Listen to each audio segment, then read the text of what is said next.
I'm Ruby Jones, and you're listening to 7am.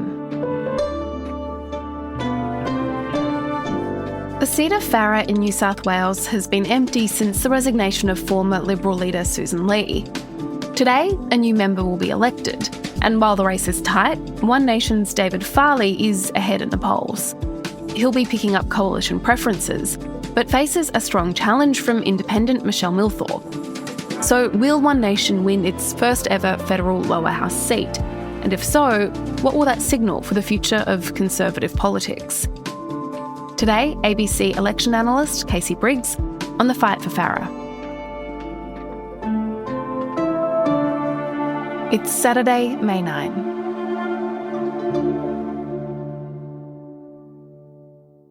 Casey, hello and welcome to 7am. It's a pleasure to be with you on a very big day in politics. Absolutely. So, people in Farah are heading out to the polls this morning, and this by-election, it's not going to change the balance of power right now, but obviously in the context of the rising popularity of One Nation, every by-election is important. Every by-election is being watched with a lot of intensity. So tell me about where things lie. Yeah, we normally say the political consequences, the national implications of by-elections are pretty small, right? Because the government's not on the line.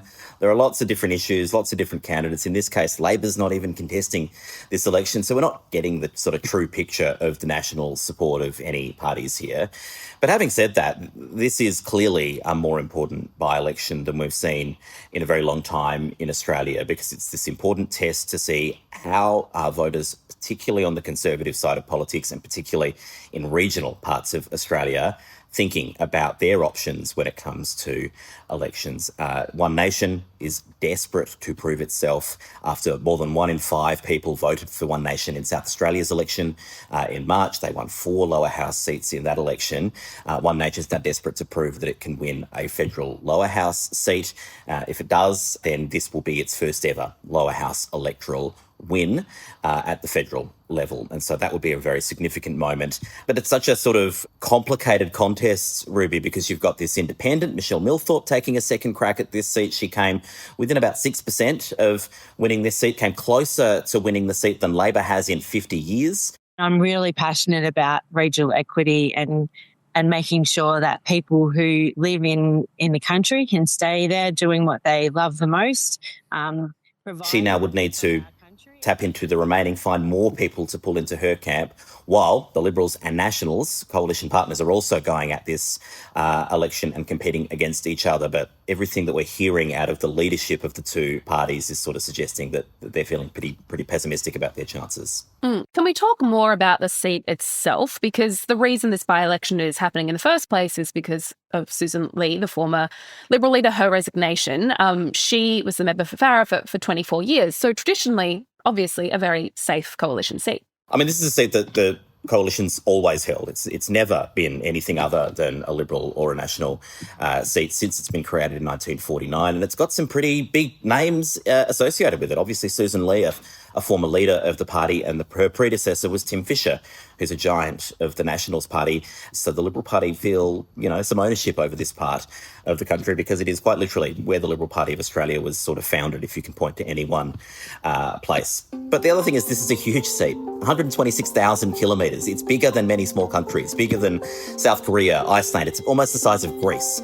And it means there are many, many local issues and sub-local issues that are at play here. And it means we may well see different candidates doing well in different parts of the seat.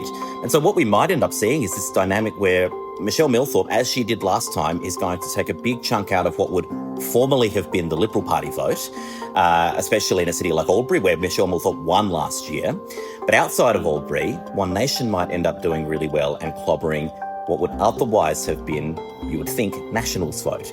And so it's this demonstration of the squeeze that you've got on both sides of the coalition, of independents and, more moderate voices on one flank trying to sort of peel away one part of the traditional Liberal broad church, while you've got One Nation and other sort of populist parties and candidates on the other flank trying to pull away other parts. And then you've got the coalition stuck in the middle trying to work out what to do with that. And that is a microcosm, a little mini diorama of what we're seeing nationally to different levels in different seats, but we're getting a good sense of that national squeeze just playing out in this one seat, and that's what's making this election so interesting and so significant, because it may well inform the strategies that Matt Canavan, that Angus Taylor, that Pauline Hanson and One Nation, and that the independence movement all take from here.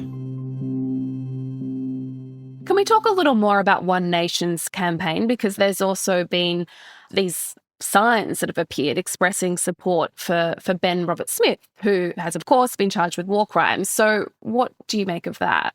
Yeah, we're seeing an interesting, complicated mix of local issues. This is a local by-election where local people are campaigning to be a local member of parliament, overlain with lots of national issues as well and national, polling surge. It's undeniable that a large part of One Nation's growth and support is not about the individual local candidates. It's about Pauline Hanson and her profile and her ability to cut through where other politicians haven't. And yeah, we're seeing issues like this, the Ben Roberts-Smith posters, which we saw as well in Nepean, in the Victorian state seat on the Mornington Peninsula. There was a by-election there a week ago. We saw the same signs appearing at polling places. But for One Nation, they see this as a winner, and it's a way to cut through. They have made it a virtue of the fact that One Nation is supporting Ben Roberts-Smith through his war crimes trials, and seem to think that that's going to pull people and grab attention and pull people over to their side. And what about this disagreement, I guess, verbal altercation that James Paterson, the Liberal senator, got into with a One Nation volunteer? Tell me what happened. Yeah, we saw this incident on the pre-polling centre during the week. Are you getting a video? Yes, I am. Oi, take Video me, mate. You don't video me without... James Paterson is one of many, many Liberal frontbenchers that have been coming through Albury, and the Liberal Party have deployed this sign showing the One Nation candidate, David Farley, sort of pulling apart his shirt to reveal a Labor kind of logo T-shirt underneath it. And it spilled over into a very public altercation between James Paterson and an angry One Nation volunteer. What's your name, by the way? What's your name, mate? You know what my name is. Say it. What's your name? No, I'll walk away. That's assault. You're a liar. You have just committed an assault. I had never assaulted anyone. Yes, you did. You just grabbed my phone. I grabbed your That's phone because you don't have permission to video. We're seeing that happening as our sort of political world fragments. But it's also interesting, Ruby, to look at, we've had this interesting relationship between the Liberal Party and One Nation through the campaign, where on the one hand, they've been attacking One Nation, they've been attacking their candidate. But on the other hand, they're recommending preferences toward One Nation rather than the independents. It's a complicated puzzle to unpick, and I do wonder what voters make of that, seeing these sort of mixed messages out of the Liberal Party at the moment. Coming up, the tension between Pauline Hanson and her Farah candidate.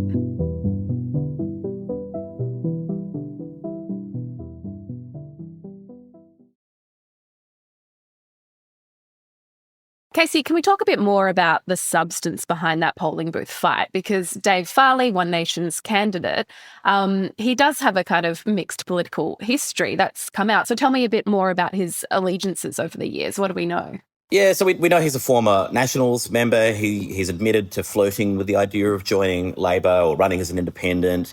He does seem like he's been a bit of a sort of free thinker in more of a way than many other One Nation candidates have been in the past. He's certainly been running a more visible campaign. Secure Farah's future with someone who will listen and work for you. Vote David Farley. One Nation, we got the guts to say what you're thinking. A lot of the time in South Australia, for example, we saw One Nation candidates largely take a back seat and let Pauline Hanson and Corey Bernardi do the campaigning work. It's been a very different sort of One Nation campaign to watch. And as I understand it, David Farley didn't inform One Nation of his, previous considerations and chats with Labor before being pre-selected, which is, probably not the wisest thing to do if you're running. He's also, met with Michelle Milthorpe, his main rival in this race. They've discussed water policy. And from the sounds of it, it seems like those discussions have influenced those policies of the candidates, particularly Milthorpe's policy. But obviously now Farley has a real shot. Could David Farley, if he's elected, become a thorn in Pauline Hanson's side? We've seen Pauline Hanson and Barnaby Joyce are being asked questions about what their candidate is saying and how they're not in line with, national One Nation policy. So you don't believe there is any issue of trust or transparency here? None whatsoever. None whatsoever. He's going to be very beneficial on the floor of Parliament, working with Barnaby Joyce. We've seen Barnaby Joyce talk about and refer to him as the sort of, the stumbles of a first-time candidate and the sort of mistakes they can make. And what did you make of David's comments that 300,000 migrants wasn't too many? Goes against your One Nation policy? Look, I think that's the pressure of a campaign. I was having a yarn to David, and that just happens during campaigns. People, it's clearly causing them issues. Whether there are strong enough issues to actually affect this election result, don't know. And Dave Farley is considered the front runner for the seat, and that is largely thanks, as you say, to the Liberal Party and the National Party's preferences. They've chosen to preference One Nation. So why are they doing that? Yeah, I wouldn't rule out Michelle Milthorpe at this point, but certainly they're the two front runners. Now, why is the coalition preferencing One Nation? I mean, in some respects, they're putting their money where their mouth is and saying, look, if we can't be elected ourselves, we'd like our next preferred party to be elected. The truth is that we don't want to see teal policies for Farah or for this country. Do you want to see One Nation policies? Because if you vote One Nation... We want to see coalition policies. I understand that. But the question is then, what politics is at play as well behind that? And given how much they're attacking One Nation as well, you do have to think that there is an element of politics here that the Liberals think in order to win government again in the future, it's very hard to do that without a sort of win running through the seat of Farah. And it might be easier for them to dislodge a One Nation incumbent versus an independent incumbent, because we've seen there's a history of people falling out with Pauline Hanson. They may be betting on this One Nation surge not lasting forever. There are many reasons they might think that One Nation would be an easier opponent to take on in a few years' time versus the independent Michelle Milthorpe. So Liberals preferencing One Nation is now consistent with what they did at the federal election last year, what they did in the South Australian election in March, what they seem to be thinking about doing in the Victorian election come November. There seems to be the policy at the moment is a sort of by default they will preference One Nation over other independents, over other parties. And, nothing seems to be changing that.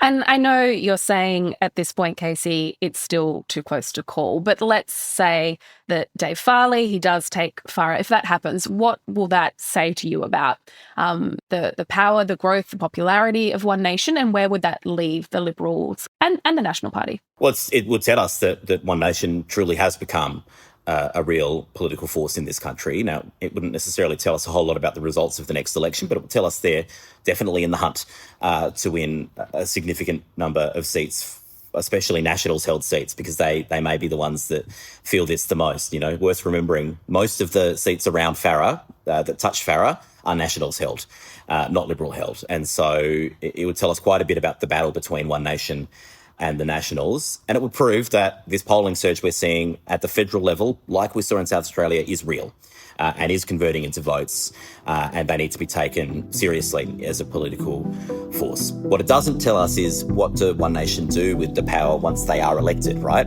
We'll get to see over the next couple of years how the 7 One Nation members of Parliament in South Australia use their jobs, and do they stay together, and how effective are they as a parliamentary party.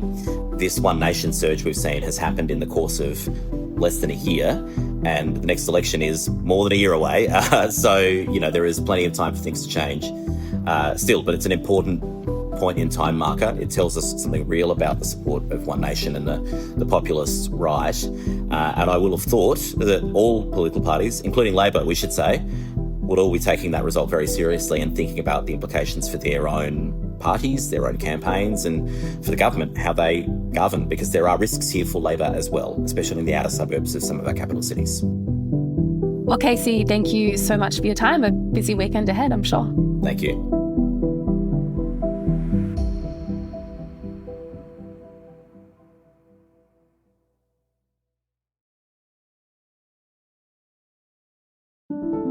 "7am is a daily show from Solstice Media. It's made by Atticus Bastow, Ariel Richards, Chris Dengate, Daniel James, Crystal Keller, Travis Evans, Sultan Fetcho, and me, Ruby Jones. Our theme music is by Ned Beckley and Josh Hogan of Envelope Audio. Thanks for listening to 7am. See you next week.